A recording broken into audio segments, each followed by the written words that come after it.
something. I want to make some. I want to do something with my life because after basketball, that's it. I mean, I want to. Did you want to create a separation from being a basketball player to what you were going to do in your next life? Brother, I was going through an identity crisis, That, and it's a thing when you after everyone goes, that's what I'm doing right now. everyone that's it really messes with your mental because you've been doing that one thing for so long. Like I've been playing basketball since the age of 5. I stopped playing at the age of 32. Yeah, Think about that. That's a lot of time. I started.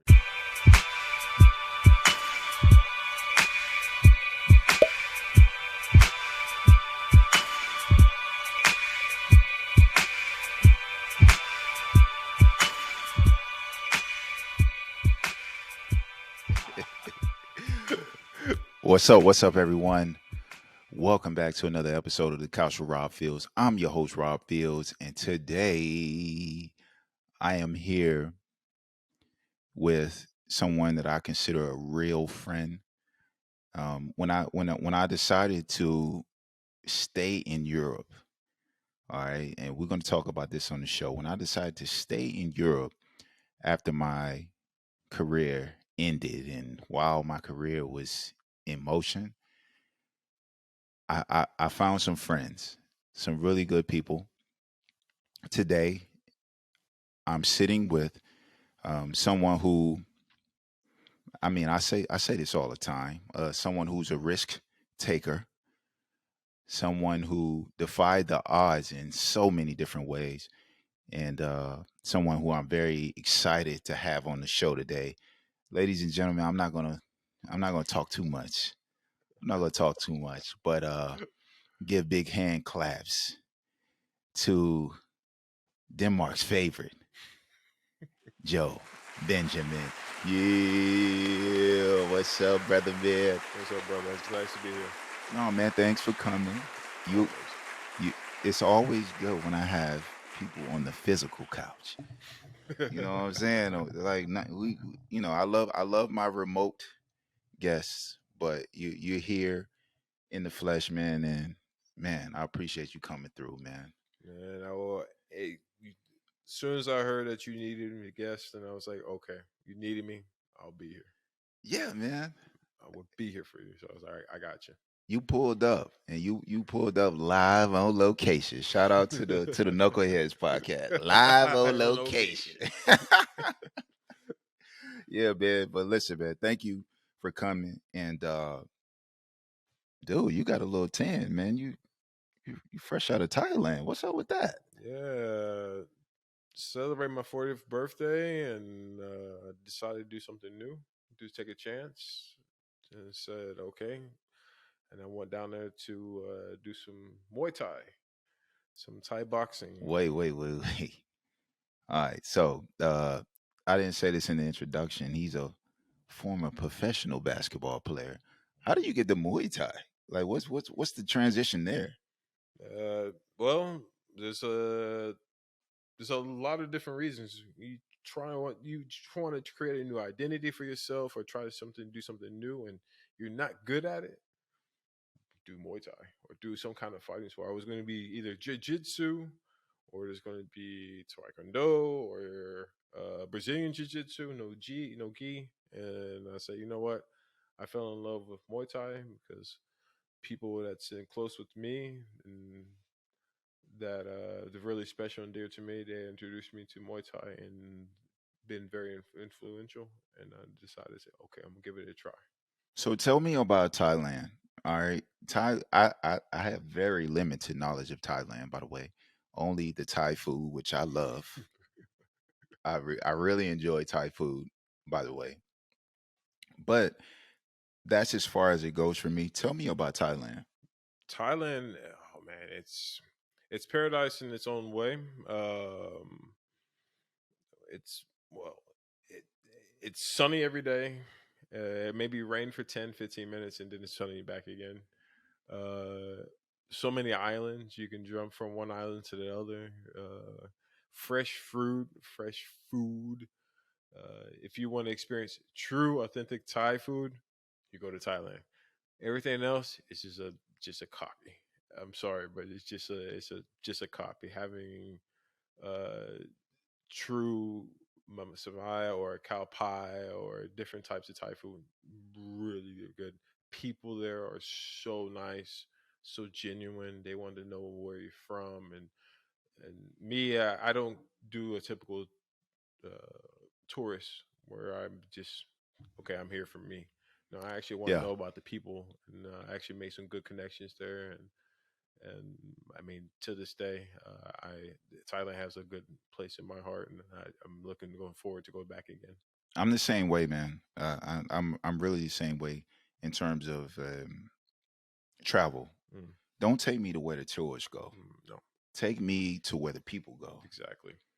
And anyone that ever comes to Denmark, for all of you who haven't visited yet, but you've been everywhere else, when you bring someone to a city, you want to take them to where the locals go Exactly. because that's where the heart is, right? Exactly. And yeah, man, it's just really cool that you've been there, man. I saw some of the videos that you had, man. You were really getting to it, Joe. I was into it. I was really into it. I'm still into it. I'm taking classes. I'm still heavily invested into it. I want to be. I'm not going to be to the point where I'm going to fight with I was someone. just about to ask you No, if you try to go head up with someone. nah, I don't want to fight anyone. I like to stay in shape. I like to, I mean, take care of my body, and I think this would be a new form for me to develop myself.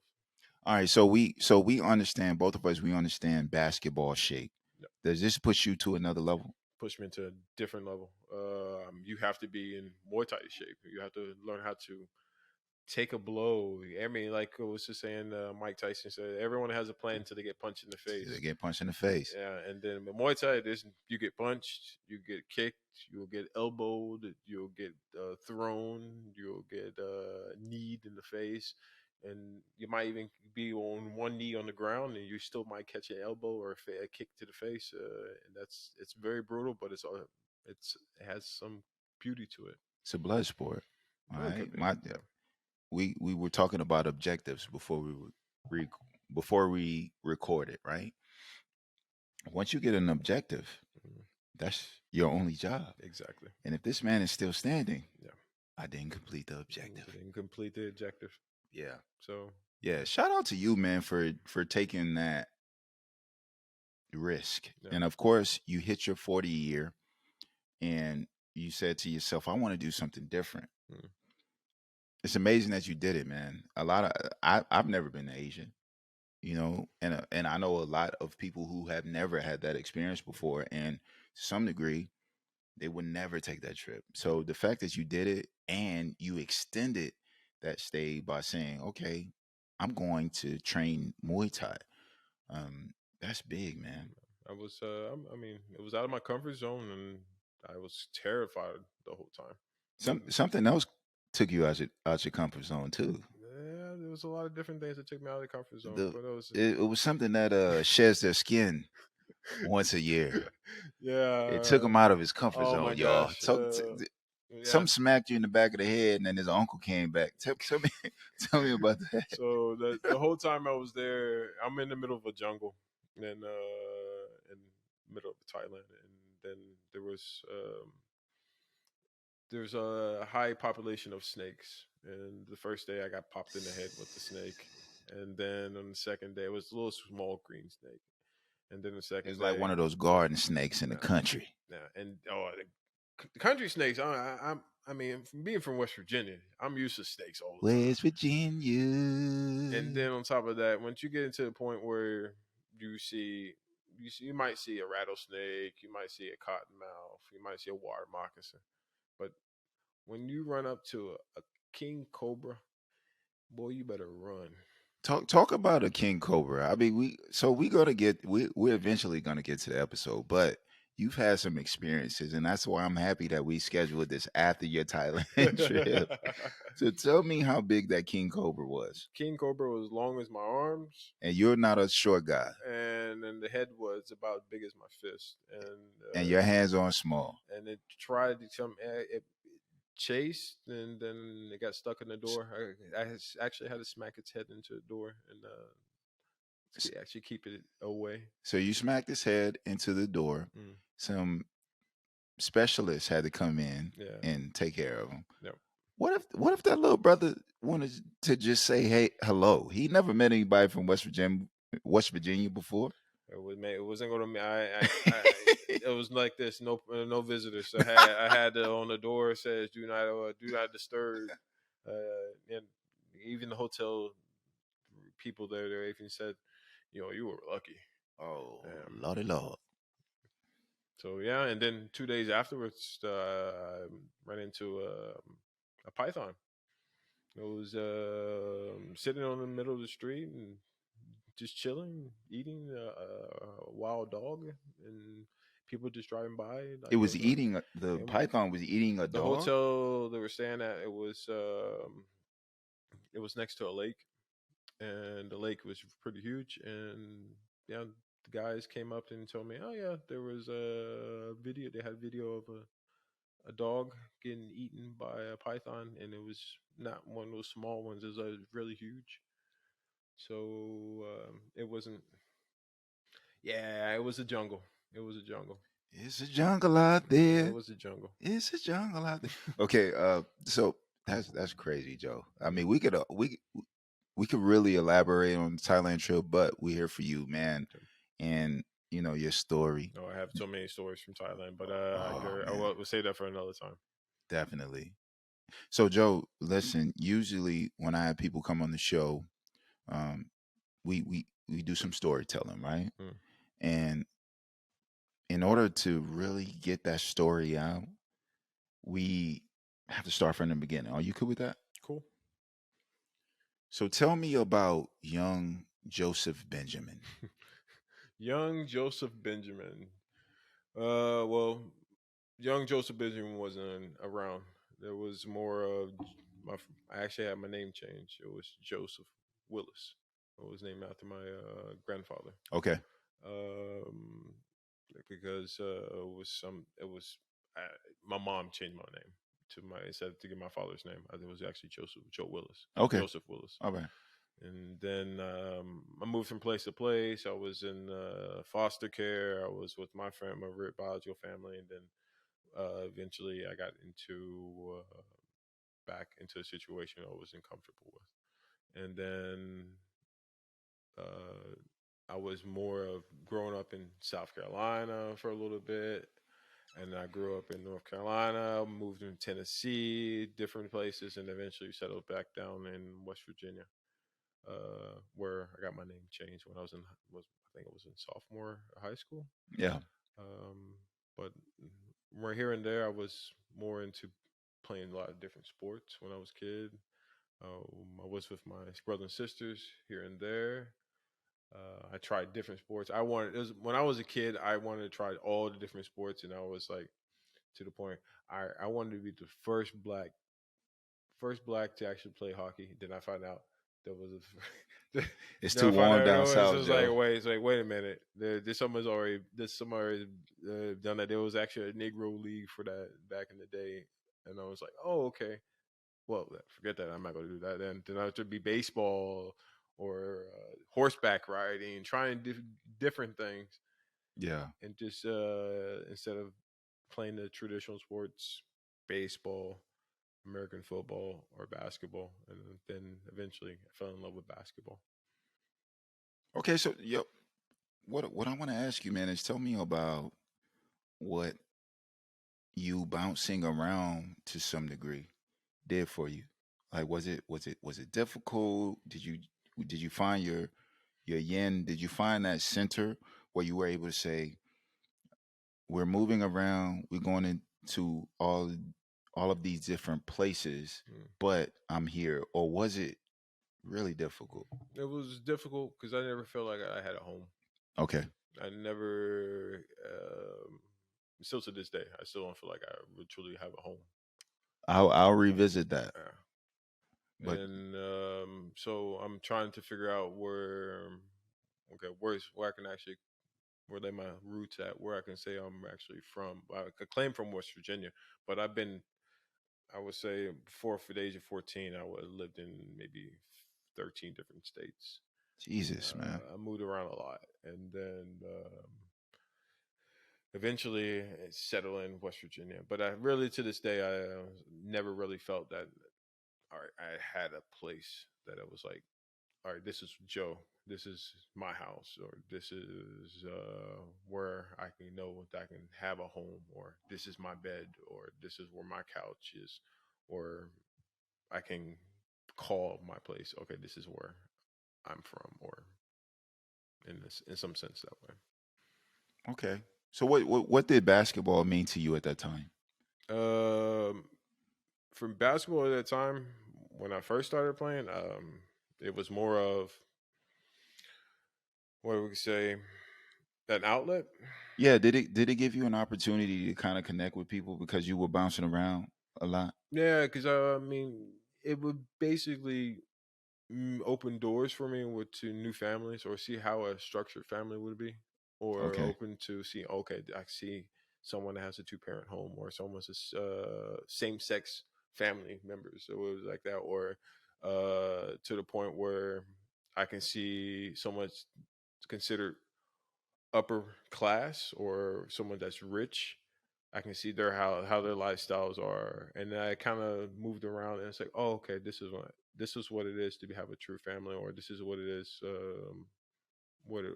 to live in the suburbs. This is what it is to live in the ghetto, or this is live in one of the urban cities.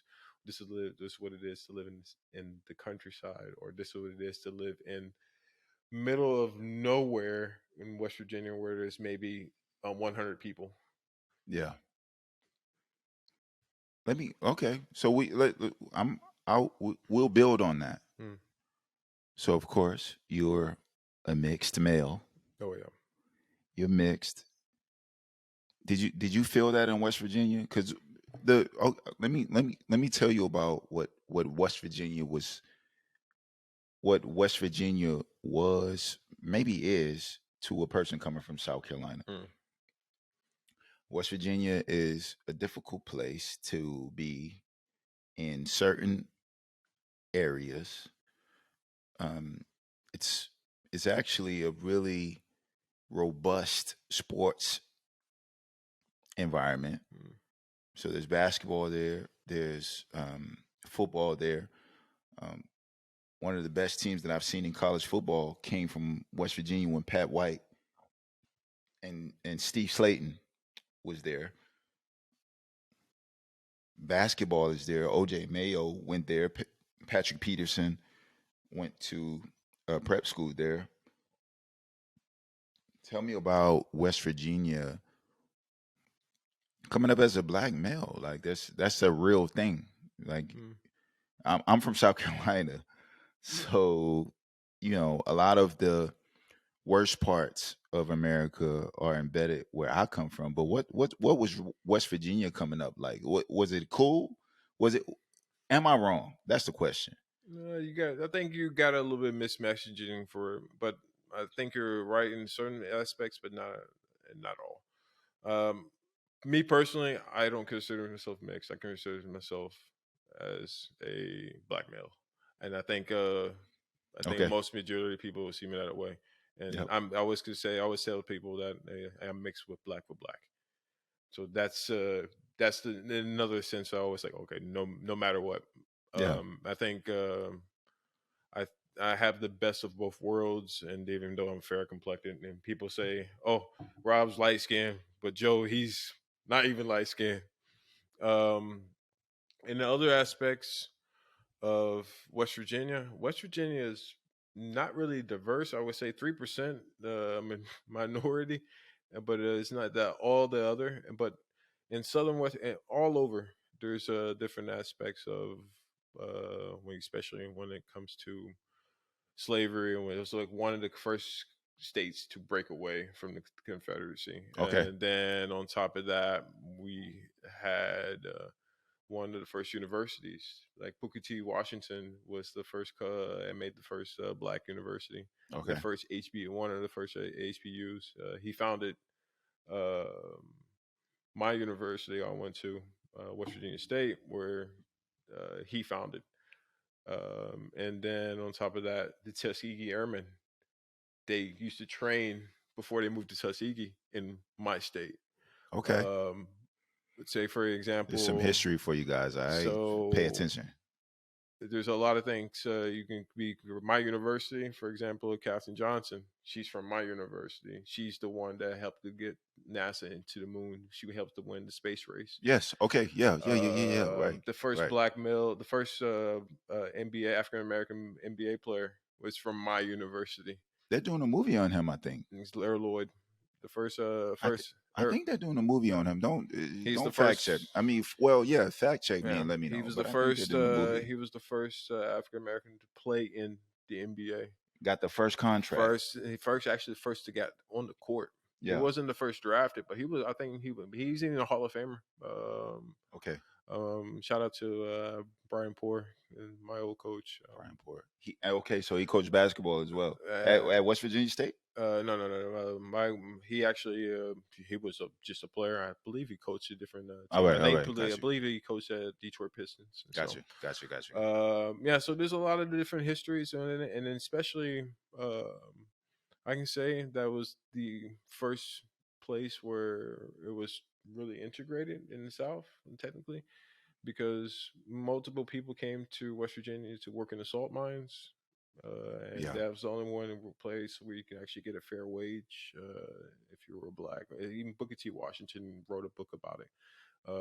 My grandmother, well, a lot of people that I know that grew up in Malden, West Virginia. That's where, or we could say ran West Virginia. That's where the big stars we considered, like, especially in Southern West Virginia, like Randy Moss. Randy Moss, Jason Williams, White Chocolate. He's from. Were they from your generation? They were a little bit older than me. All right. So boy, the stories that I hear about those guys are legendary. So those two, Jason Williams, Randy Moss, two of my favorite. Man, listen, everyone talks about N1, right? Yeah. But everyone didn't have access to N1. No. Everyone had access to that NBA. Yeah. And Jason Williams brought the flash to the NBA. Yep. Let's be clear. And Randy Moss, so I play football too. Mm-hmm. When I play receiver, I wanted to be Randy Moss. Everybody Moss. Jerry Rice is probably the greatest. Yep. But I wanted to be Randy Moss. Yep. If you got a verb and literally named after you, he got mossed. He got mossed. Wait, he got wait. What do you mean he got mossed? And Randy Moss and come on, man. They both play basketball and they won a state championship together. I saw the film. It was amazing. So we have a great. It's that sense of West Virginia where you can get a nice little blend here and there, but some areas it's just like okay, there's not. But one of the best players that I always idolized when I was young was Tamar Slay. I wanted to be Tamar. I wanted to be follow his footsteps. I wanted to go play for the Nets. I wanted to go play for Charlotte. I wanted to be Tamar. Tamar is still to this day that one player that I still look up to. I see him coaching. That family, the Slay family. Shout out to the Slay family as well. That they took me in. They brought me to the house. I met his dad. I met his mom. I know I played on me and his little brother, Jason Slay. Shout out to Jason Slay, where we all play on the same team. I met this whole family, and then I got to see what a true professional was, how to be a true professional athlete was, and that was with Tamar. How okay, you need to come in, you need to work. Okay, you got to do the individual stuff, and then okay, there's levels to this thing. There's like literally levels to athleticism, there's levels to knowledge, there's levels to how to play, when do you anticipate.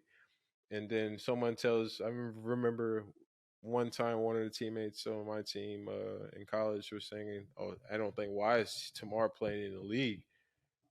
Tamar took that personal, and that word got back to him. He came back in the next day. It's like, wait, okay, started dunking. I'm like dunking, shooting threes. Oh, why I'm in the league? And it's like, okay, Tamar was a second round draft pick, and I'm like, he's killing. He's just but he was been killing it since he was at Marshall, and I'm like, I remember him back in when he's playing state championship, skinny, 6'9" guy, from Beckley, West Virginia, killing. And then going to Marshall, being the superstar, and I was like, oh, I want to be Tamar. I need to go after being a 6'9" point guard, being a 6'9" guard, just learning, just oh man, I was just amazed. Can I tell you a story about Tamar? Yeah, go for it, man. So this is people say that the world is small, right? Mm. This is a perfect example. So my cousin and I, my cousin, he lives in Charlotte, and one summer, this is before I met Tamar. One summer, I came to my cousin and I said to him, I want to be a professional basketball player, and I need to be where the pros are. I heard Charlotte was where it's at.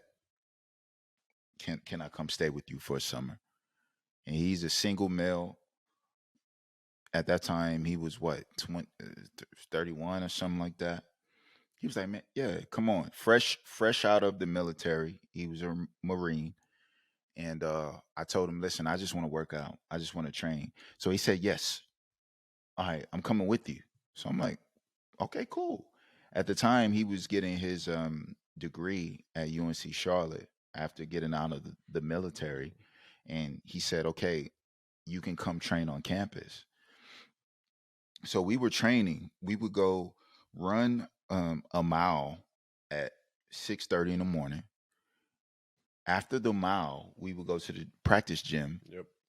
And I would take him through an individual workout because he could play. My cousin could play, but I knew the training stuff. Yeah. So I would go through a training regimen, and he would be there, and he would tough it out, and it was just a beautiful thing. This is what happened one morning. A professional basketball player who I was a young cat. A professional player and his homeboys came in about 11:30. So I was like, who are these guys? So we kept going, and then when they came in, we left. And then I had a one of my friends, Matt Parker. Matt Parker, he said, "Oh, you working out?" He was like, "Yeah, I'm not going pro, but you guys are training. I just want to make sure I stay in shape." So I said, so Matt came with me and my cousin, and we worked out. And then these guys started coming into the gym. And then it was Terrell McIntyre, Clemson legend. Yeah. Clemson legend, EuroLeague legend. He's probably in the EuroLeague Hall of Fame. Just an amazing pro. It was another guy from UNC Charlotte. I'm sorry, Joe. His name was Joe. I'm sorry. He was an amazing shooter. He went to UNC Charlotte, but he played overseas as well. And then these guys would see my cousin and I, they would see us training, but Matt was the guy who told us who they were. Because, I didn't know. Who they were. Long story short, Terrell and Joe from UNC Charlotte. I'm sorry, Joe, if I don't remember your last name. Terrell and Joe was like, oh, man, these guys are in here training. It was just my cousin and I. My cousin wasn't trying to be a professional basketball player. It was me, but he was there supporting me. These guys were like, they tapped me on the shoulder. They was like, listen, we see you guys working. Listen, man, we play at 12. We come in at about 11 to get some shots up before the guys come in.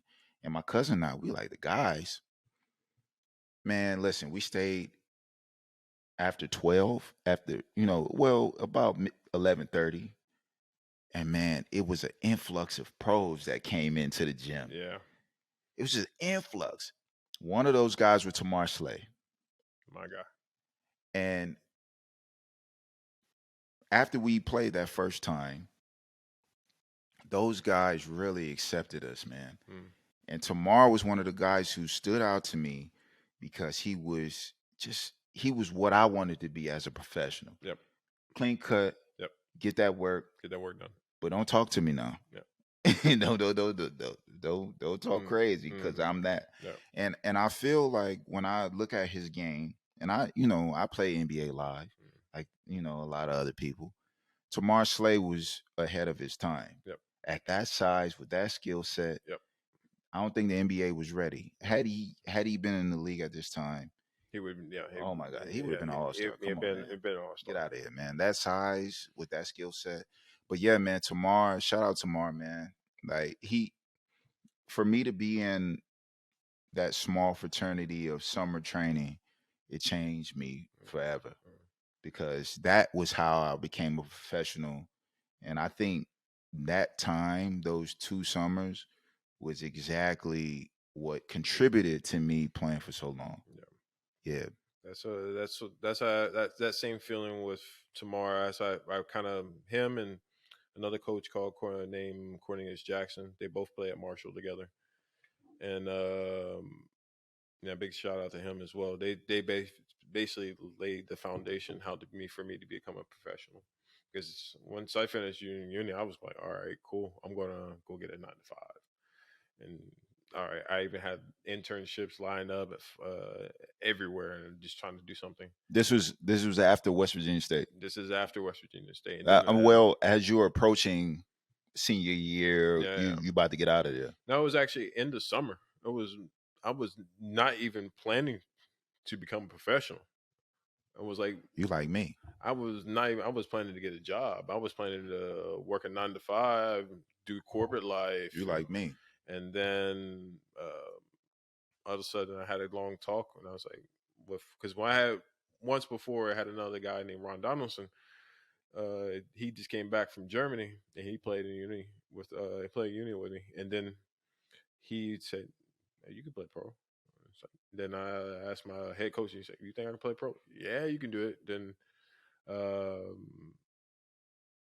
Courtney, I talked to Courtney, and I talked to Courtney. He said, "You think I can make it?" And I said, "Yeah, man, you can do that. You can definitely play over there." And then started working out, do my routines. I thought I was doing everything I needed to do.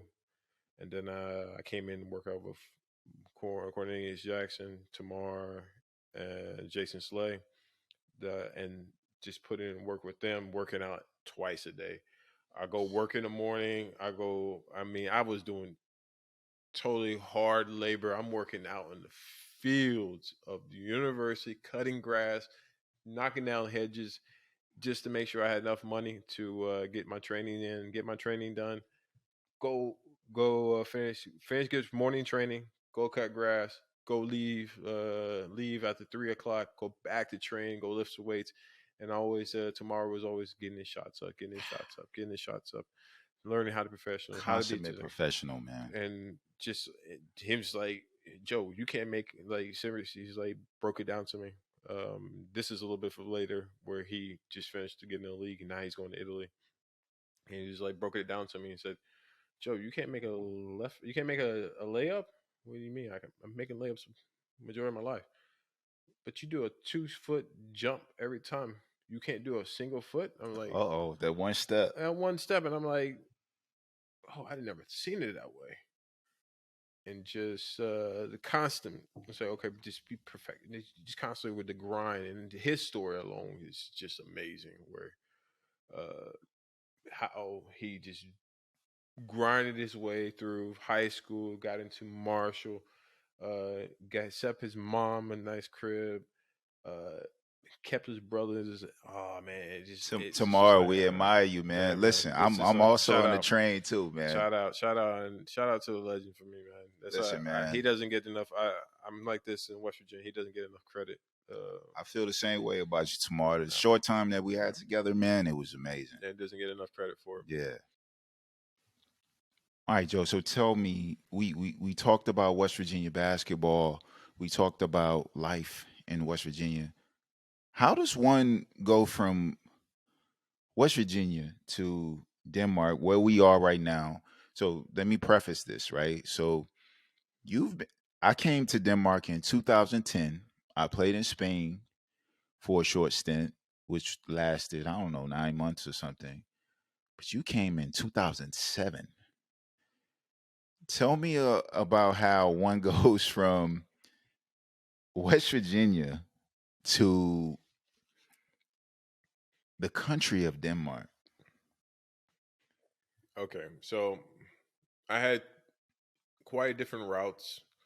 I was actually trying out for just not even come to Europe. I was trying to get to when I was told I'd be professional. I was trying to get on somewhere.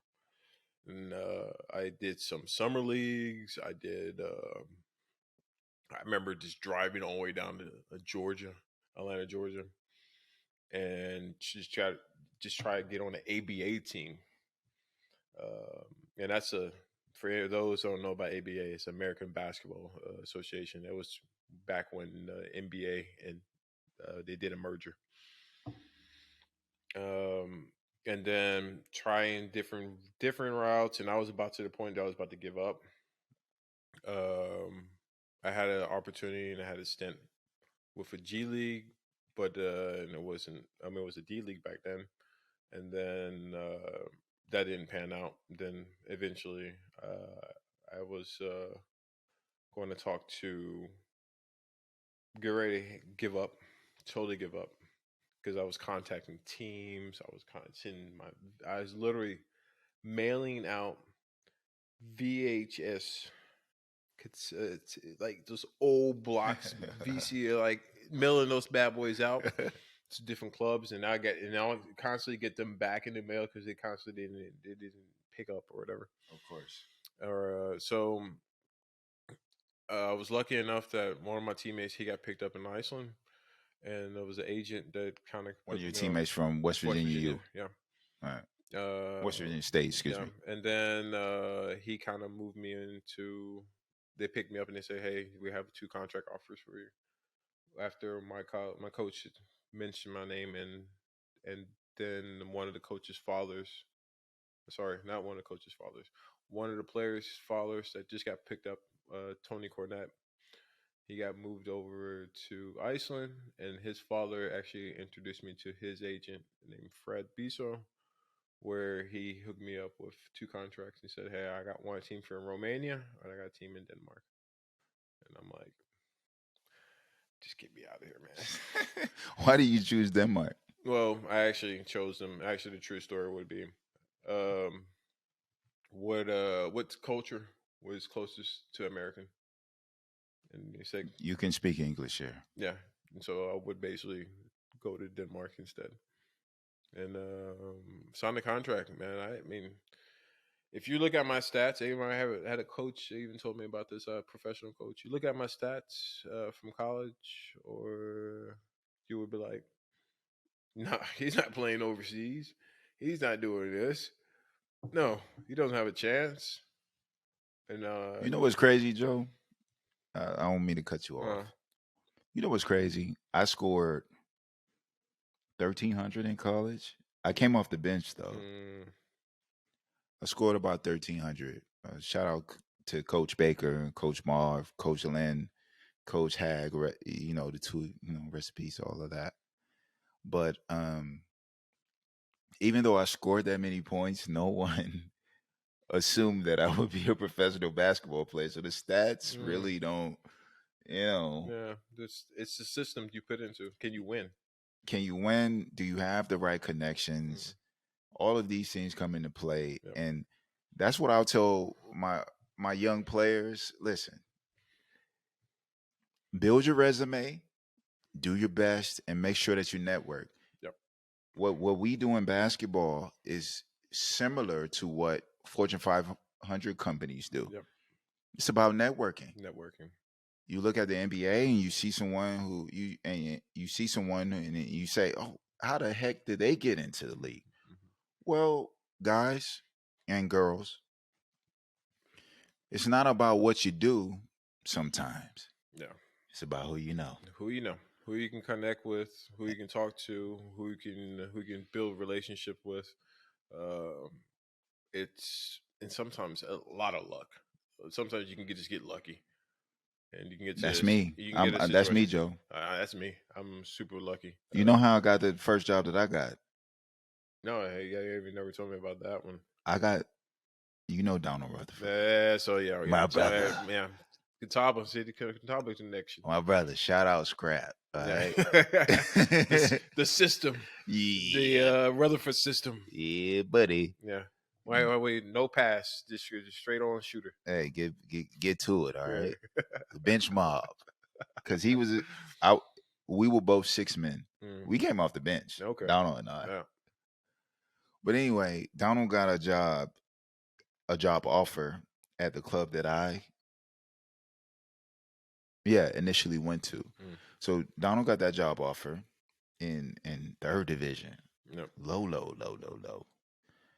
And then within maybe 3 hours, he got a job from the top league, which was Sisu, which is a prominent club here in Denmark.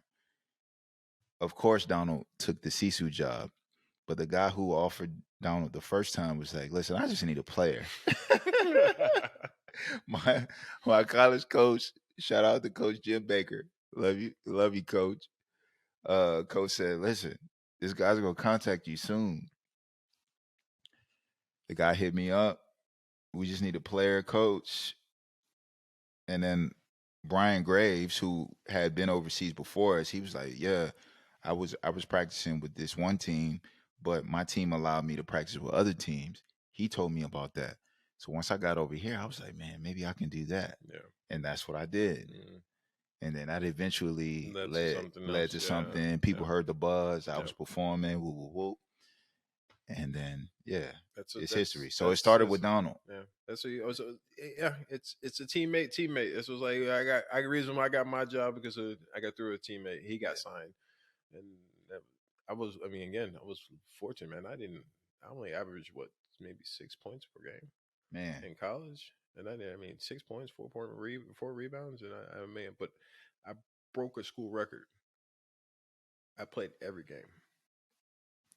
Okay, so did they give out the iron?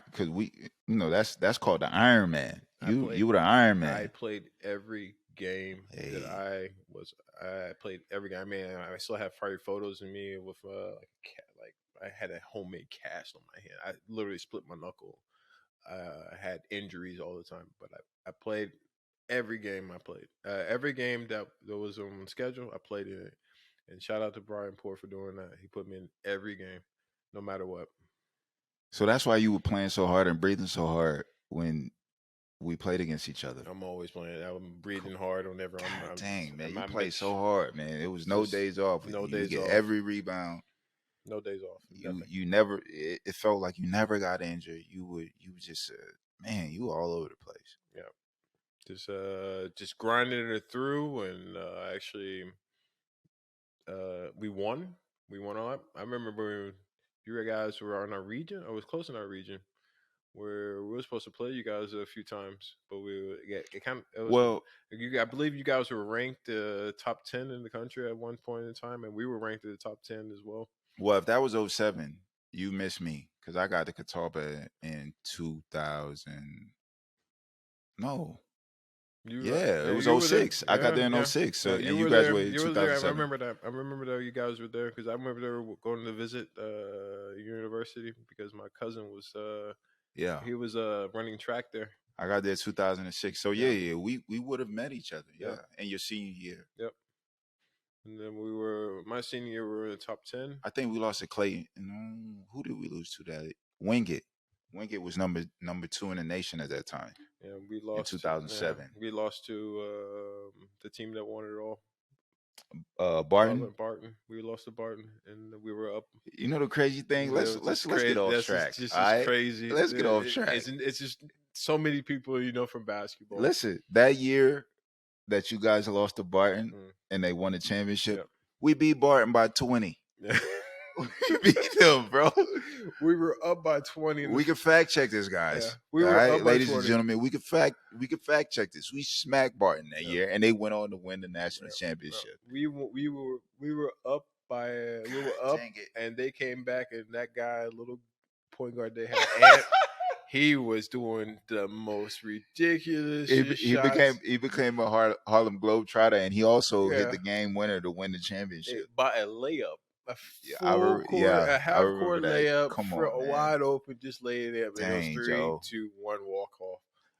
Listen, how small is the world, man? It's super small. Look, hey, it's either I'm not gonna call him Lil Ant because he's a grown man. He's a but grown man. Ant, Listen, man. You ended my basketball career in college, and I still to this day I had to get over it. That should have been our national championship. No, that should have been dang it. ours. Yeah. Yeah, but it was I remember just sitting there watching the game in a bar with a teammate, and I watched it too, and I wasn't even drinking age, so I couldn't watch in the bar. Well, we were me and my close teammate Jason Slay. We was both I felt so sick just watching this. Jeez, man, and we felt sick too because we smacked them early in the year. Yeah. So it's just small worlds, small experiences, and stuff like that. But I mean, luckily I got it over. I came over to Denmark. My first contract was with a small club called Bball. Bball, yeah. And it's it's like outside. It's in Aarhus, in West Jutland, and started off there, and I was just a typical country boy from West Virginia. And I remember my big culture shock, where in West Virginia it's quite common, especially in my hometown, where you stop people and say, "Hey, how you doing? Everything all good?" And everything. It's quite common. Yeah. Boy, did I learn the hard thing about that when I came to Aarhus, and I remember I was walking with teammates, and we was going to get some sandwiches, get something to eat, and I saw a pretty girl riding her bike, which is kind of common in Denmark, and I say, "Hey, how you doing?" And she said, "Stop." She stopped, looked over her shoulder. "Do I know you?" Yeah, I was about to say, did you end up marrying her? No.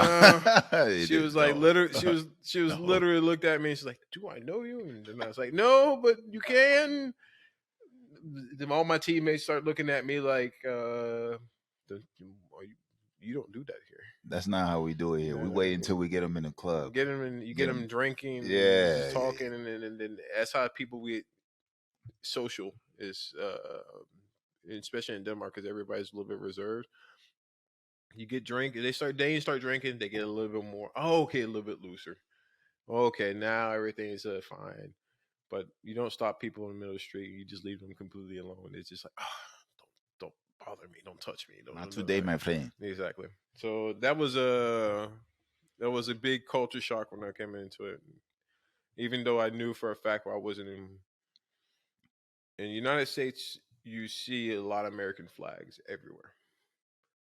When I knew I was in a different country, when I didn't see one American flag anywhere, I saw nothing but Danish flags everywhere. And it's still to this day, where I go to different countries, I go visit them, I still get to the point where I still think, "Oh, I'm going to see American flag," but I don't see American flag. I see the Danish flag, or I see Bball, or I see Latvian flag, or I see Thai flag. It's just crazy. It's still in my head.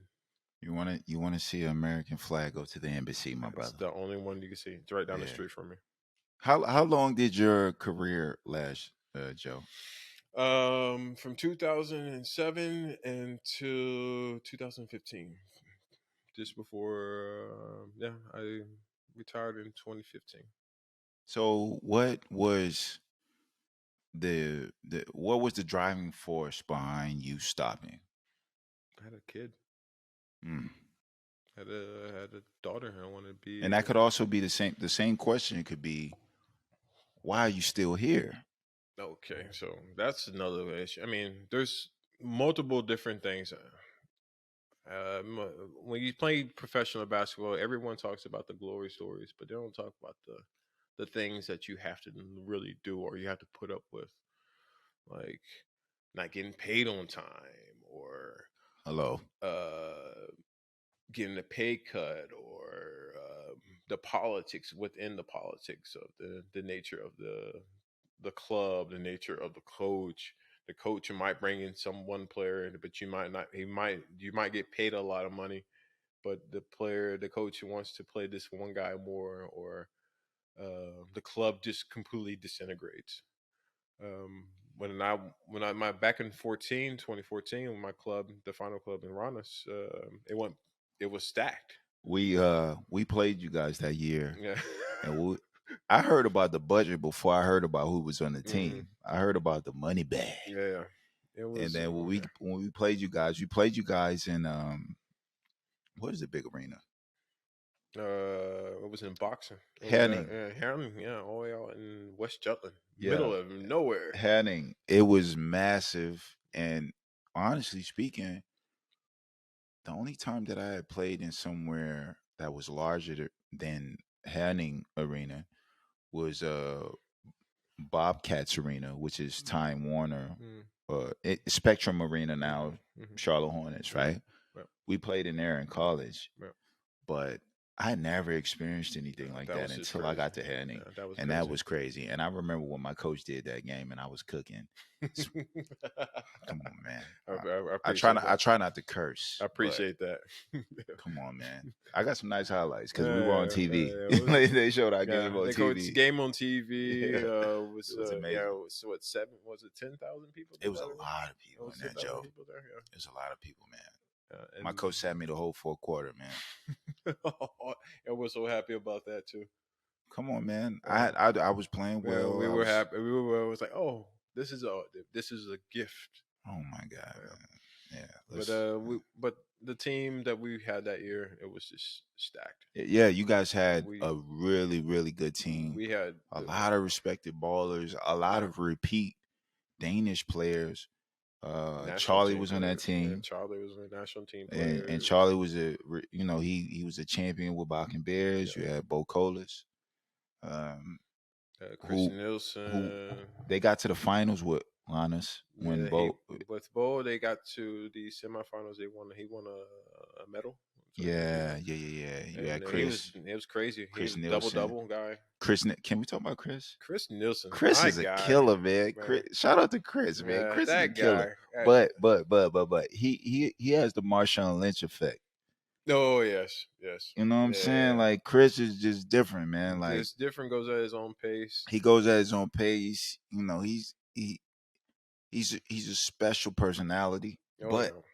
Man, I done seen this dude hit multiple half-court shots in the game, like with his eyes closed. Like Chris is probably one of the Chris is a gym rat. I could if I was to take Chris Nielsen over to the States, I would kill with Chris. Yep. Him and I. Yep.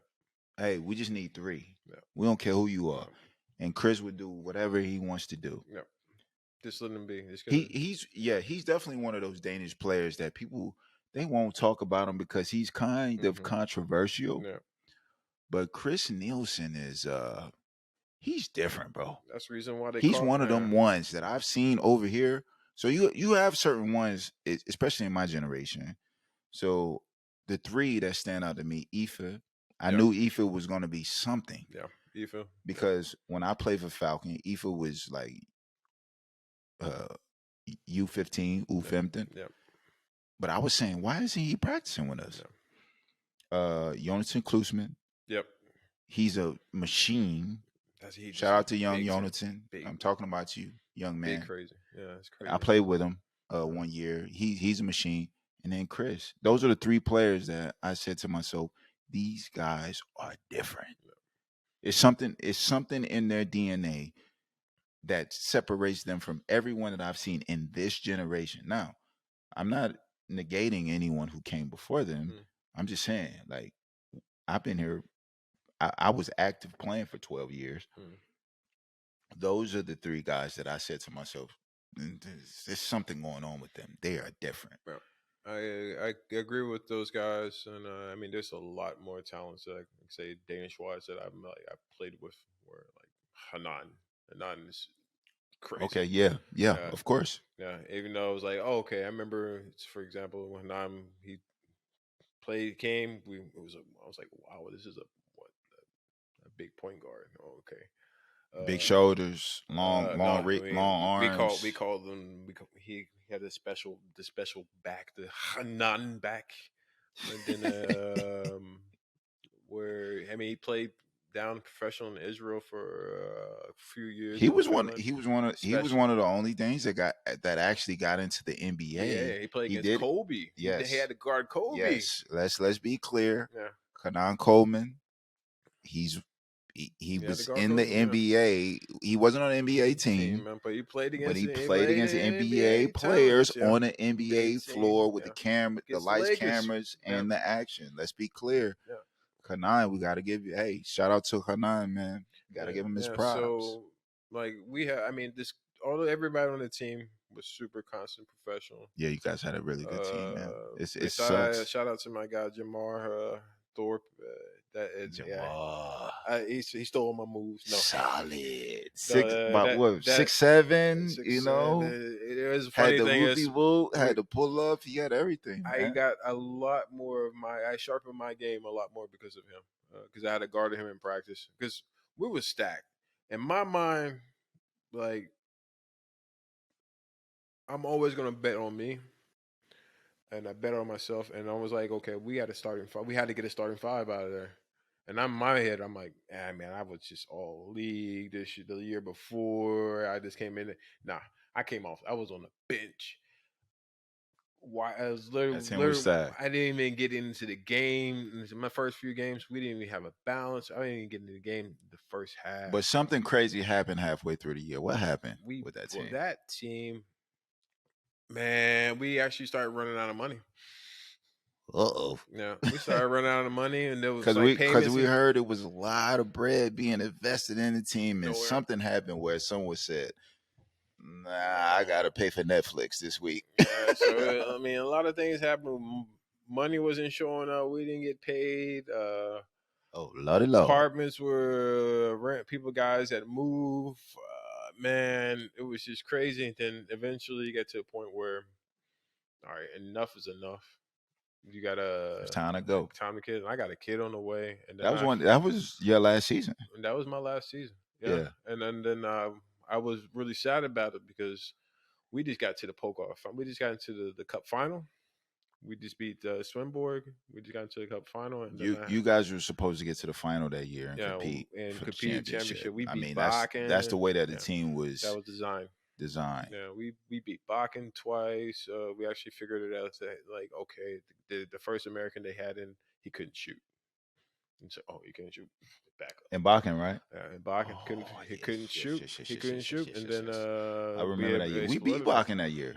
That was the craziest. I don't know if you remember that. I remember that too. It was just everybody. I think I had like 25 that game. That's just crazy. Yeah, I stacked it up. And they were like, "Oh, well, we just came from a European trip." But I mean, we were on a European trip. It's like this. It ain't my problem.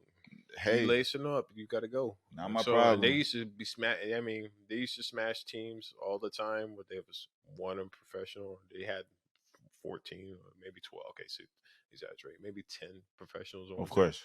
So when you have a team full of professionals, you expect to perform. You expect to have a championship, and then the team just basically people start getting new contracts middle of the season. You can have individual meetings with guys that run the organization and then say, hey, basically try to find something else. And long story short, I went back to Sisu. A local club, because you're a Copenhagen guy, right? Yeah. So I went back to Sisu. And then, shout out to Copenhagen. You guys need to visit Copenhagen, but definitely, most of it, definitely. But how was your time there? Making that change in mid-season because of financial troubles. Were you motivated? Because what happened soon after that was you stopped. So were you motivated when that change happened? Because I know it was drastic. I know a couple guys from that team, and you guys were fully invested, and then one of the investors of that team said, "All right, I'm taking my money out," and it just messed up the whole operation. Yep. Were you motivated when you went to that second team, or you were like planning your exit at that time? I would say, to be honest, during my final year, I was looking, okay, am I going to keep on going, or I'm going to do something else? Because I can feel that I didn't have that. Like you said, I was that guy that always plays hard and just constantly goes. Yeah. And that, and just that I lost that dog, just like that. After that whole Iranis thing, it was like midway through the season. I wasn't playing. I was demotivated. I was angry with my coach. I was like telling my coach, "You got to play me, man. I'm here too." And then constantly the politics of that, and I'm like, I don't feel like dealing with this anymore. And I'm talking to family. I'm talking to everyone, and I just thinking at the same time, I got a kid on the way, That's big time. and then it was just okay. And then one of my old coaches were from CISO, he reached out and I said, would you mind if I come back? He said, yeah, we'll take you. Of And course. yeah, because I mean, now the team dude, is like, you were in tip top shape at that time. You I were was in playing my for one of the best teams in the teams. Yeah, country. yeah, You did all of the training. get everything. I mean, there's going You were to ready to go, ready, and you ready to were a go. vet. Yeah, A lot of people take us vets for granted, man. man, vet tag that's the ultimate compliment. Having those Yeah. years, yeah, man. It was the ultimate compliment. But the thing is, where there was so many things that the politics of it, and it just disheartened me. I didn't want to do it. I do not want to do it. But I reached out to him because I was actually getting playing time now because everybody's leaving. Right. And I was playing. I was getting. I remember my final game with Ronis. I had 25 points and 25 rebounds. So I actually was like, okay, go. And then So you were like with Kevin Love, prime Kevin Love, okay, prime. Then I was probably in the first time. I don't know if it's Danish history, probably take it, but I was remember it was a full court, and I was made the player of the week twice for two different teams. So I made player of the week before I left, and then I left and came back and went to another team, Sisu, and then I made player of the week, and it was just like, oh, okay, this is how it was. And then I played it. I played out the season. Then I got injured at the final game. The final two games, I got actually final game. I got injured. Injured my knee. Was that knee injury the moment where you said, okay, it's time to go? That knee injury where I knew for a fact I was like, yeah, this is not worth my. It's not worth my time to rehab this knee and get back into shape and try to go. So that's what led you to stop, because almost because okay, I had a contract. I had two contracts after that season. Talk to me about the pause where you said, well, not even a pause, but where you said, I need to do something else in my life. Well, I got what happened.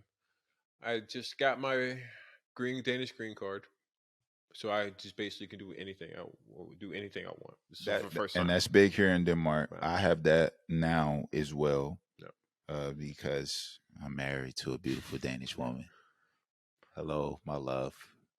So after you're in Denmark, if you work for a certain amount of period of time, you'll give you Danish green card, Danish residency status permanent. And so I kind of weighed my options and looked around. Was like, okay, do I feel like playing another season? Do I want to go to school? Do I just want to hang it up? Do I want to do? I mean, basically, the first time I was in control of my own life again, and I've been doing that. That's what we'll get to, man. Just having control of your situation.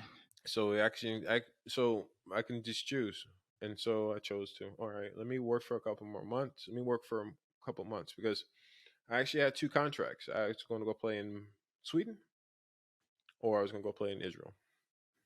Because I had two options. My agent at the time, he was like, "Go play." I think I remember us talking about that lightly, about you saying like, "Man, maybe I can do this or that." Mm. But what made you choose to shut it down? Remember at the time, and the person I was dating, her father sat me down and he called me, and he said, "You need to prioritize your family. You need to prioritize your daughter." And that was the thing that I said, okay. And I really have invested into my daughter. And so I got a job. I hanged it up, didn't look back. I got a job. And then I realized it was a big difference because once you get a job, or like a normal job, like as what was it doing? I was a personal trainer for one of the biggest fitness branches. I literally got paid on time. Hello. I got paid a lot more money than time. Young ballers, women and men. Yeah, I got paid. I got paid on time. I got a pension. Hold up. Um, Oh my goodness. and I had a great clientele. I trained quite a good clientele, and then I was, yeah, it was awesome. And then I was like, okay, I can spend time with my daughter, and I don't have to worry about traveling anymore. All right, I'll go into this quick, Joe, because we share this experience. What did fatherhood do to you? Becoming a father for the first time, you went through a lot as Mm, a young guy. mm. You went through a lot. What does becoming a father and taking that responsibility mean to you? Like, is it important? Do you try hard to give your daughter a different experience from what you went through? How what's the mindset behind that? It's more of something. Remember that thing where we were talking about just taking a chance, and for me, it's just taking a chance of breaking cycles.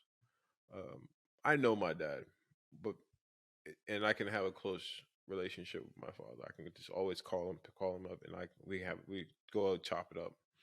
But it's quite difficult for me to do that because I didn't really grow up around them, Okay, and and so understood. and so That's fatherhood, very yeah, mature of you yeah, to have that. I don't want to get off track, but that's very mature of you to have that perspective mm, because a lot of people harbor anger, mm, resentment, yeah, regret. no, It's just a lot. And what happens is if you embrace that energy, mm, it goes to your children. exactly. I'm breaking a cycle, and I mean, I love my father. Are you breaking the cycle, I'm Joe? breaking that cycle. I'm breaking Kudos that. to you, bro. I'm breaking that cycle. Fisticuffs. I'm breaking Yes. this, breaking that cycle. I love my father. I love everything he has done to help me get to the point where I am at. And all my It's brothers also and sisters. beautiful that you are able to give him props, even though you might have felt what you felt as a young Yep, person, yep. as an aged adult who has traveled, who has lived life. You don't understand the You're able situation. to Yeah, say, yeah, "Yo, Dad, yeah. come on, man. Like I Kudos. felt what I felt, Yep, but I get it." yeah. I get you. Nah, that's And I come mean, on, Joe. That's I dope, can man. always contact him. But fatherhood is super important for me, and just being a dad. I think being a dad is the dopest thing you could do, That's the man. dopest thing that you can It's do, the Joe. dopest thing you can do, That's just right, man. to watch a little person grow up, Come on, man. and you're looking through, and you're like, man, seriously, you were just so small. Now you're like, I have a little girl, and she's blossoming, and I'm just watching her thrive. I mean, you see our kids playing together, and they're just like, this is what I wanted, and I love it, and I don't want to pass any traumas what I have being feel like okay abandoned or feeling feeling anger because I haven't seen my father or feeling misguided or don't know what things I need to do. I mean, to this day, I make sure that she's okay.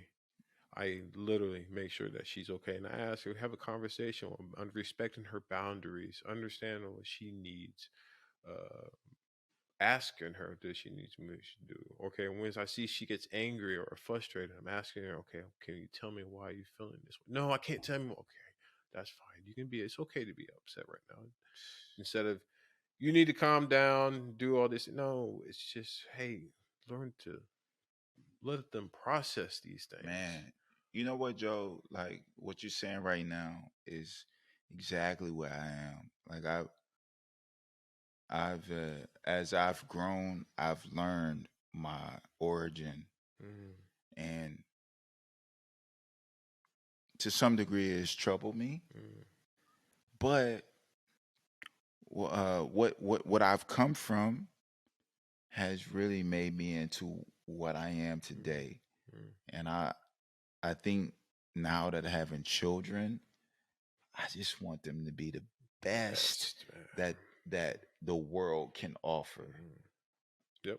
Whether they play sports, whether they get into their own business, whether they do whatever.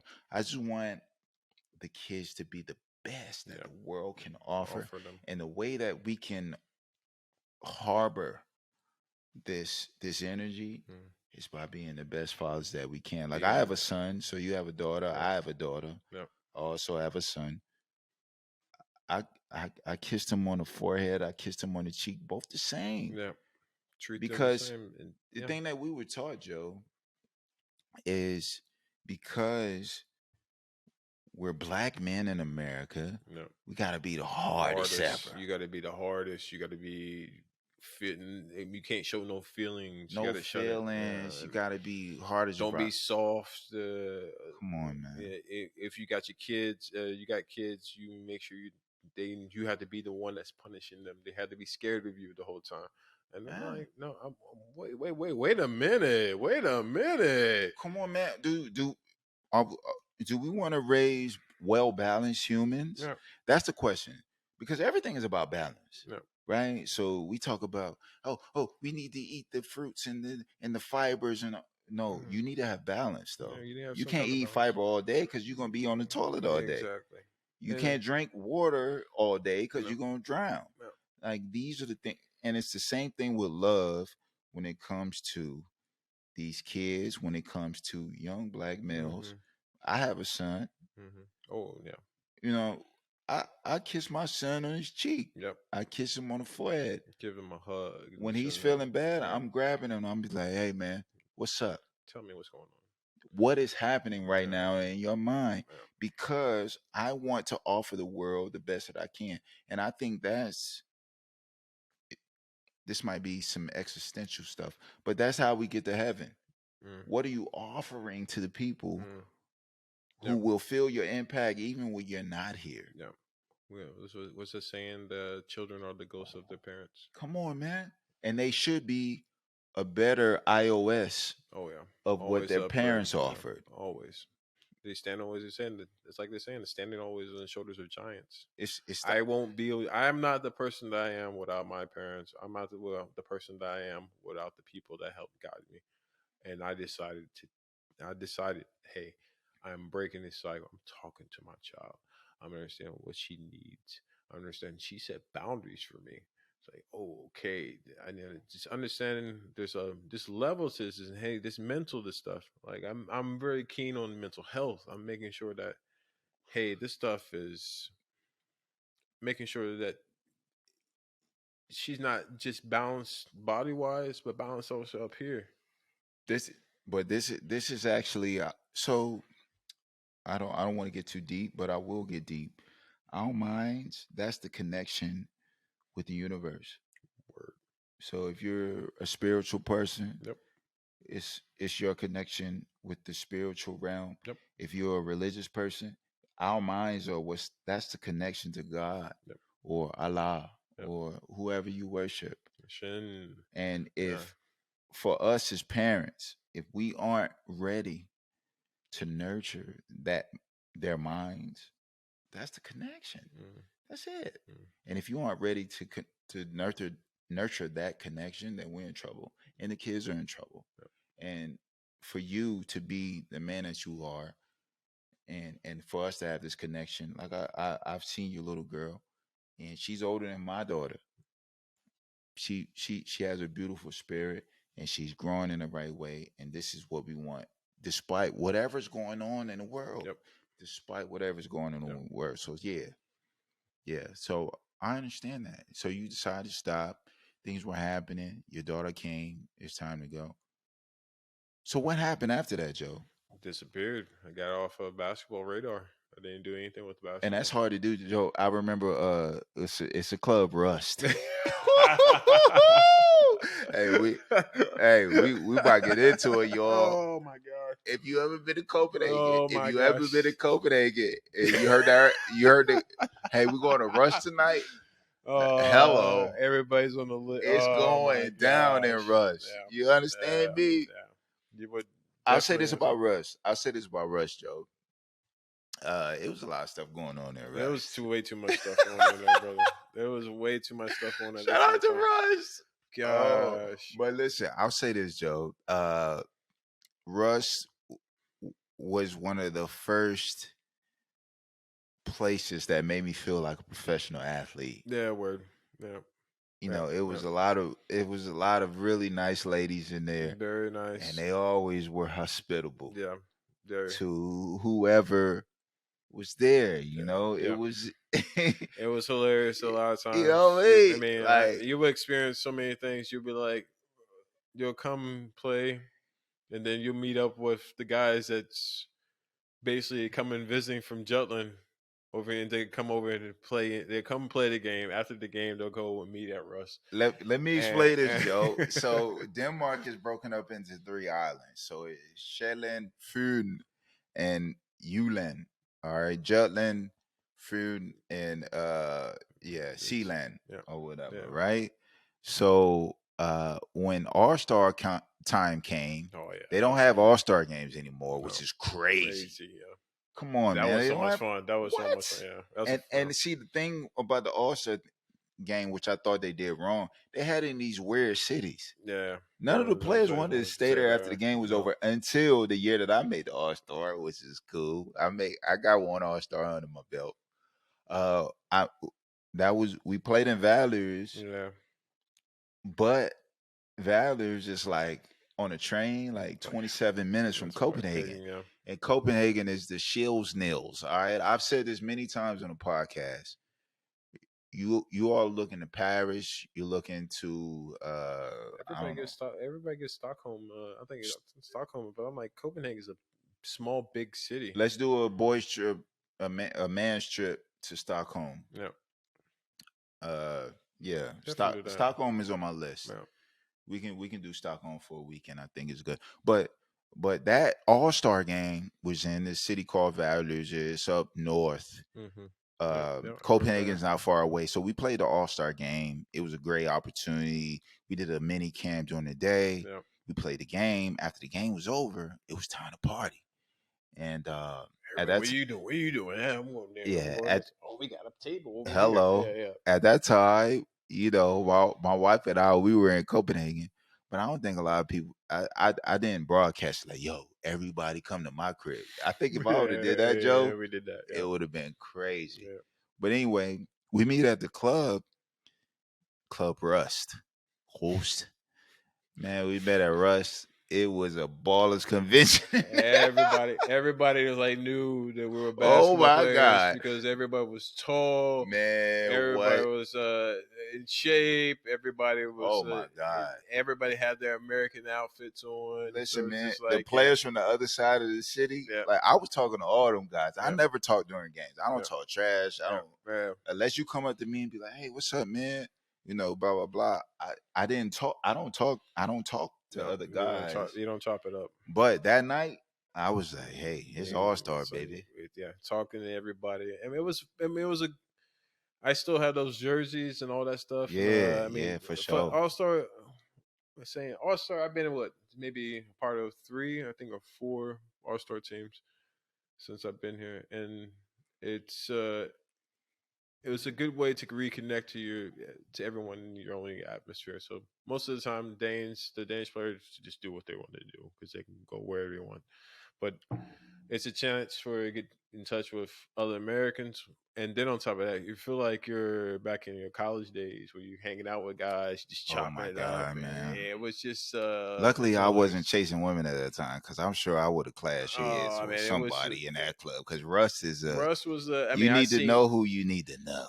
Russ was, I can say, you would see a fight, you will Oh see my you will see God. a fight. You will see someone fall down those stairs all Or the you would see time. someone take your baby girl. You Yeah, see or yeah, someone you'll take see your someone, joint. yeah, someone walk out with your Oh woman, my or God, Russ was that, man. yeah. Russ was So cool, man. it was just crazy. But then on top of that, that was the only place to really play hip hop. It was like, That's the that one. was That was the the one one. place. That was the That one. was the one place. 2010, 2011, I 13. remember I still got photos of me doing the cat daddy. Get Yeah, I was doing. daddy. I go So, to work. yeah, so it was just it was a Jeans. crazy time. Oh It was a man. it was a dope time to feel like, okay, you've been professional. Man, yeah, Yeah, Joe. yeah. Joe, what came of your decision making, like once everything got settled, all right? So you had spent some time trying to figure it out. What came of it? A lot of things. To be to get fully on to couch. Well, I went to back to uni. I went back to university. I applied for schools. Applied for all the universities here in Copenhagen, especially on Schilland, and I got into one. Actually, I got into all of them, but I chose to go to Roskilde University because they were paying me. Actually, being here for so long, you get a Danish green card, you get the benefits of it. So that means the benefits are you get free healthcare, and free university, and I Okay. took advantage of that. And Yeah. so I went back to school, and I got my master's degree in global studies and communications. A- After receiving your master's, what did everything look like in your professional life? Because a lot of what we do on the show is about um, starting in one direction and then life providing you with another pathway, and you being bold enough to take that pathway, because you could have been a coach, you could have been this, you could have been. What happened in your life to make you say, okay, I'm going to take this pathway? Well, I kind of figured out that I needed to do something. I want to make some. I want to do something with my life because after basketball, that's it. I mean, Did I you don't want to want to. did you want to create a separation from being a basketball player to what you were going to do in your next life? Brother, I was going through an identity crisis, That and it's a thing when you after everyone that goes, that's what I'm doing right now. everyone that's it really messes with your mental because you've been doing that one thing for so long. Like I've been playing basketball since the age of 5. I stopped playing at the age of 32. Yeah. Think about that. That's a lot of time. I started at 2, started playing seriously at 7, Yeah, and then stopped that's a at lot of time. 34. And everyone sees you. They immediately say, "Oh, that's a basketball player. Are you a basketball player? You're a basketball player." Or yeah, yeah, I was a basketball player. And then eventually, you come to the point in time you have an identity crisis. Brother, I went down with depression. I went down with anxiety and depression because I didn't know what to do with myself. I literally had to go to get help for that. I actually had to talk. I was in the same group where uh, soldiers that came back from the war. They didn't know what to do with themselves because they just got out of the military because they just got control of their lives. Like I didn't know how to control my life, Yeah. and that was a deep. It was like, okay, I'm not a basketball player. I'm everywhere I go. It's like, oh, there goes Joe. He's a basketball player. No, you're not that guy. You're not that guy anymore. No. And then when I realized, okay,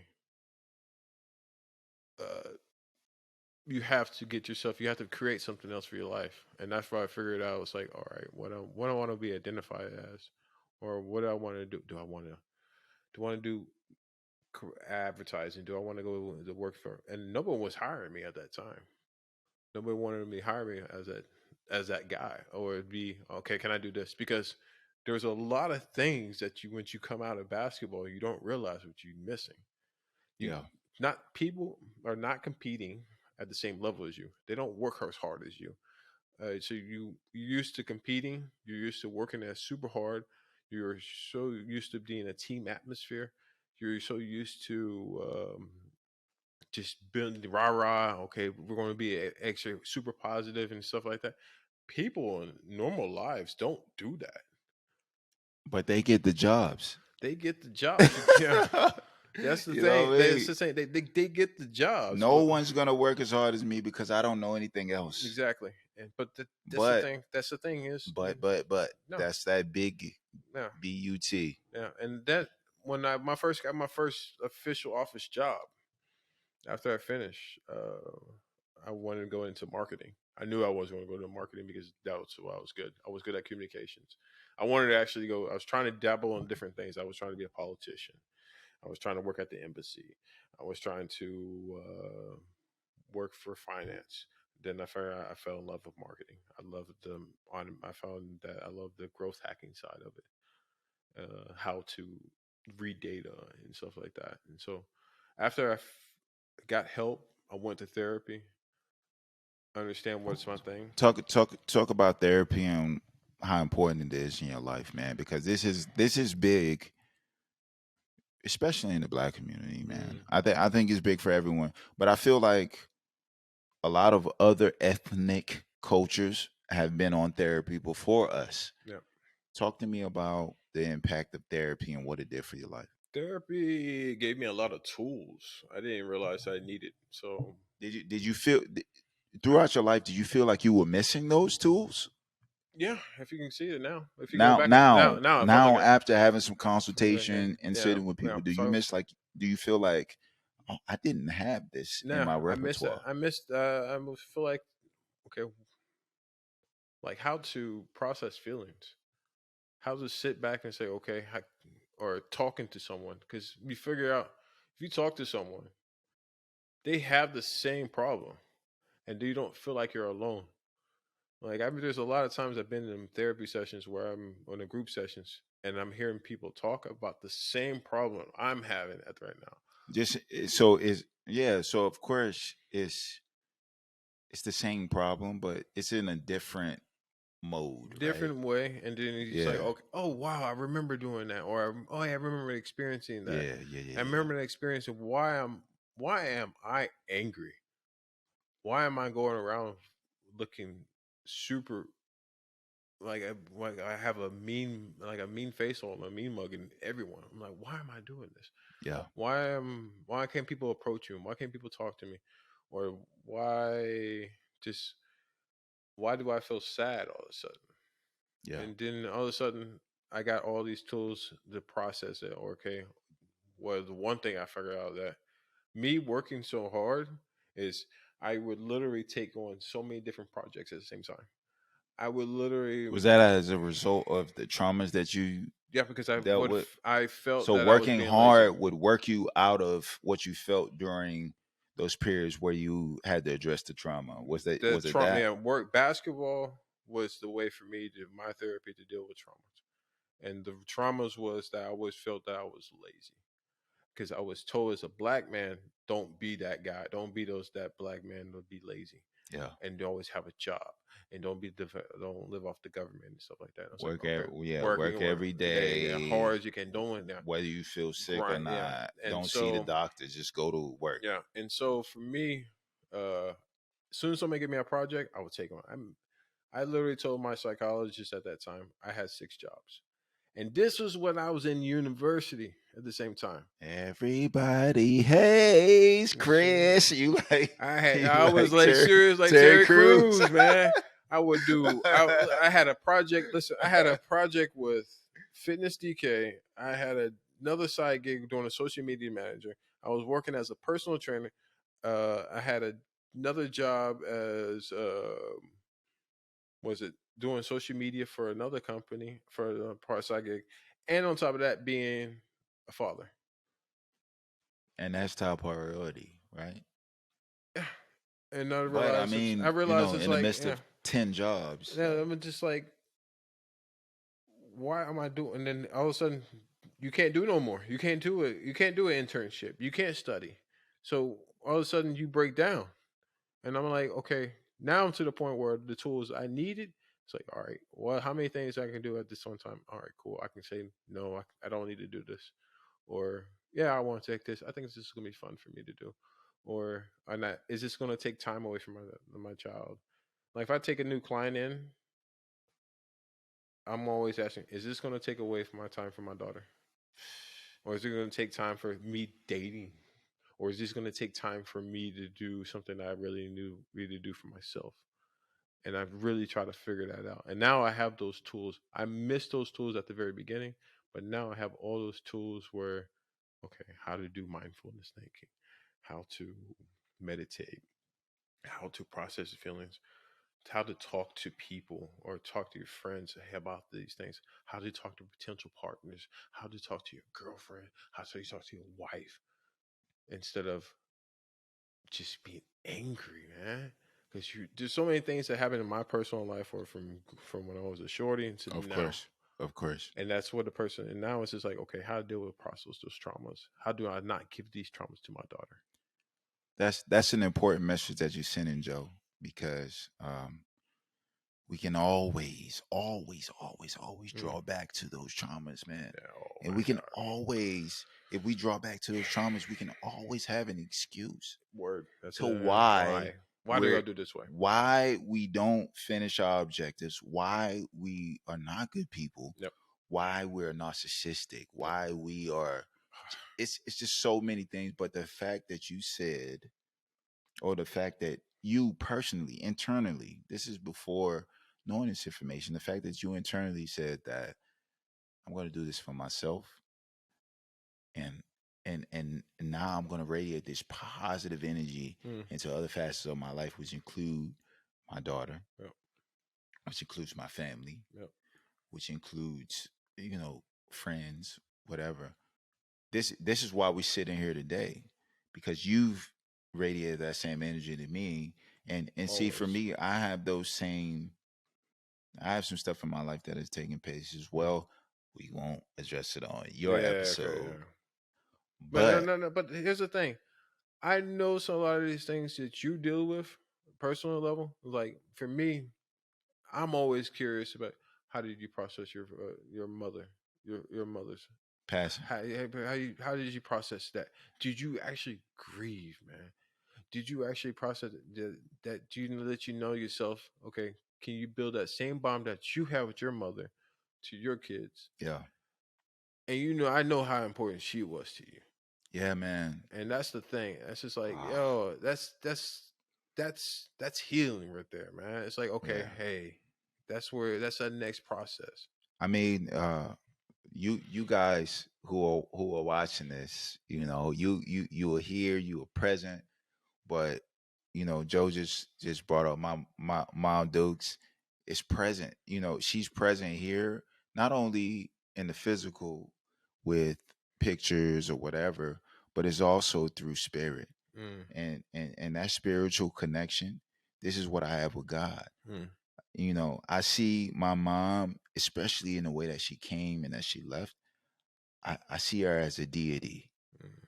and she was sent here for me to represent everything that God is, right? Yep.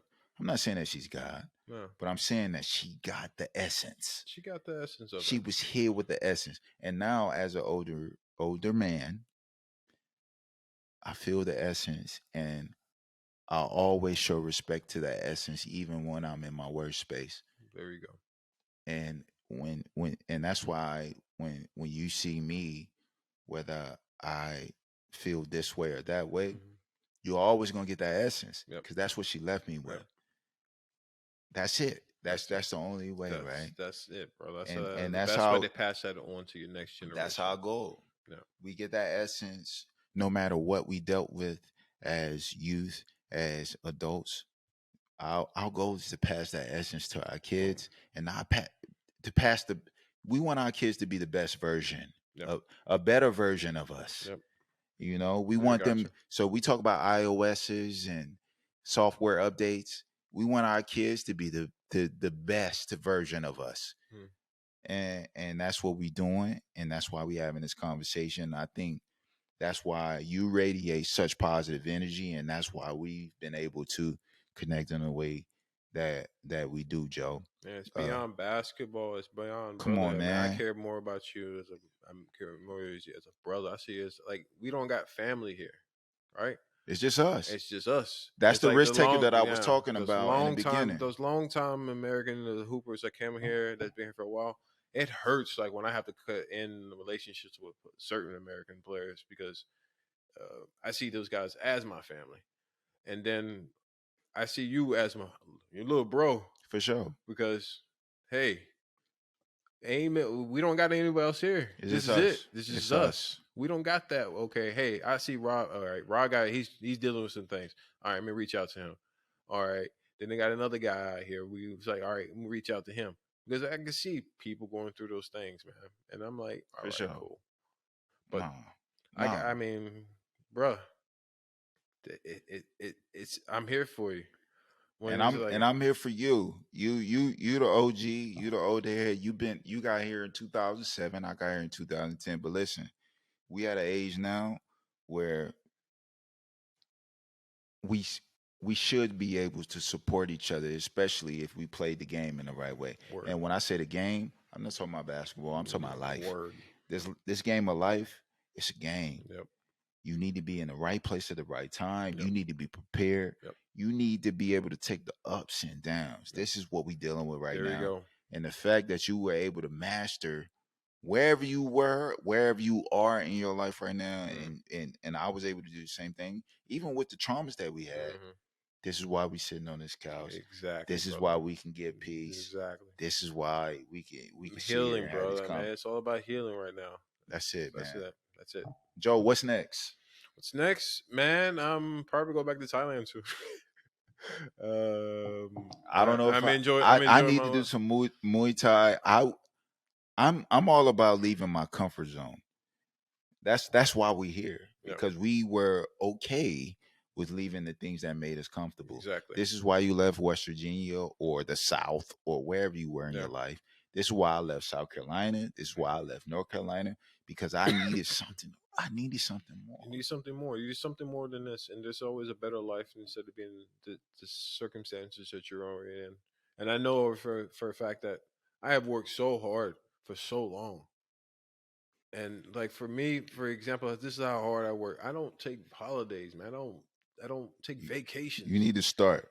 And now I'm trying to Come on, man. I'm Do doing that, that man. now. I'm Do doing that. I'm Do taking that. I'm Come on, where man. I'm do things take a chance at love again, man. It's just like, okay, how do we do this? That's a whole Um nother episode, yeah. Joe. We could talk about love, man. I gotta, man. Love is big for me. Yeah. Yeah, we could talk about love, man. So Yeah, go ahead, so man. it's just constantly of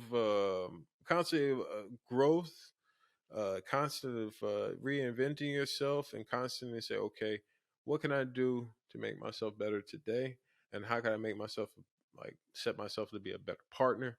How can I set myself up for be a better father? Better. I mean, there's so many different aspects to these things. So what's next for me right now? I mean, I just things like got so bad for me in my previous job. Like when I was a CEO of a company, international company, Hmm. I literally walked away. I literally quit, and I was like, that's not for me. That's a part of fearlessness. No, I don't need it. So I can just, I can then one moment I stopped, I got other opportunities at the same time, and then I realized, oh, I don't.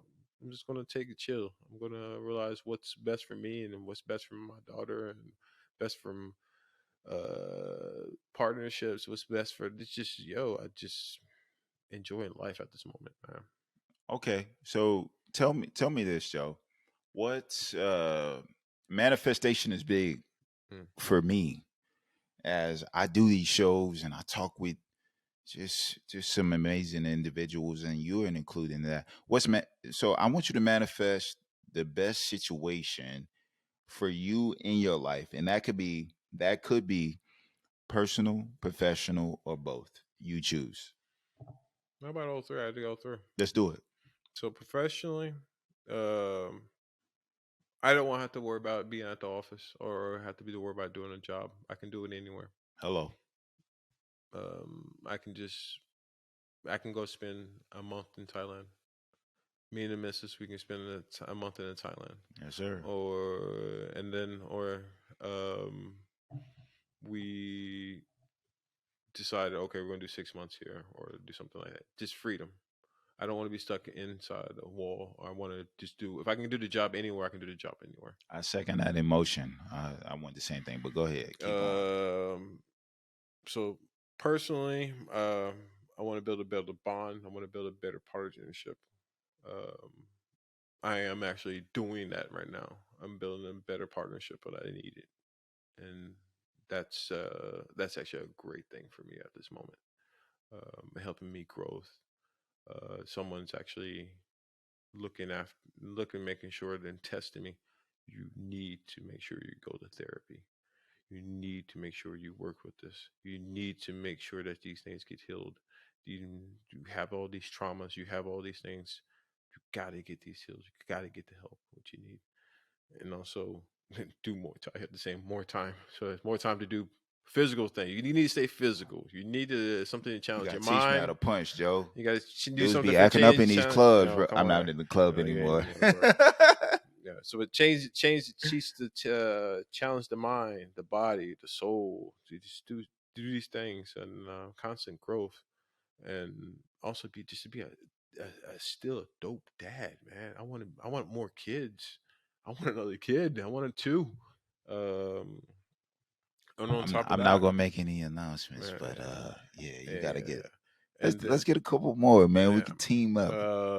and then on top of that, for what was the last thing you said? It was a professional. Yeah, it's up to you, What's personal, professional, or both. So so just so rock it both? up, rock out. I just basically I wanted all that to be a synergy. I don't. I mean, I love to be in Denmark for till I'm old and gray, and I want to be actually trying to become a Danish citizen, and that's a difficult process. That takes 2 years to do. Just application work, Yeah, and I'm going to do that because I'm taking my chances on that. But um, other than that, man, I'm just want to continue to evolve. So in 10 years' time, when you look at me, when I'm 50 and I have nice gray hairs everywhere, you can be like, I'm letting my grades go, bro. I'm gonna let them go all. I really want my beard to be all So white. you're fortunate enough. This is all the facial hair Yeah, I you get. got the pubic hairs. I got nothing.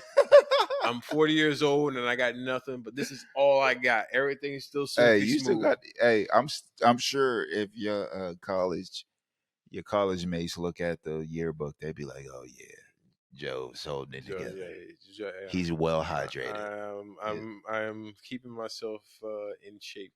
yeah, So yeah, but other than that, and also making sure I have time for friends. yeah. That's super important for me now. I've been actually very negligent with that because I've been super busy with work and stuff Busy, like that. busy. Yeah, And I'm trying to make sure, all right, if I can't meet you this month, I'm gonna meet you next month, and boom, we'll link up. yeah, yeah, for sure. Joe, listen, man. You know, we here on the couch.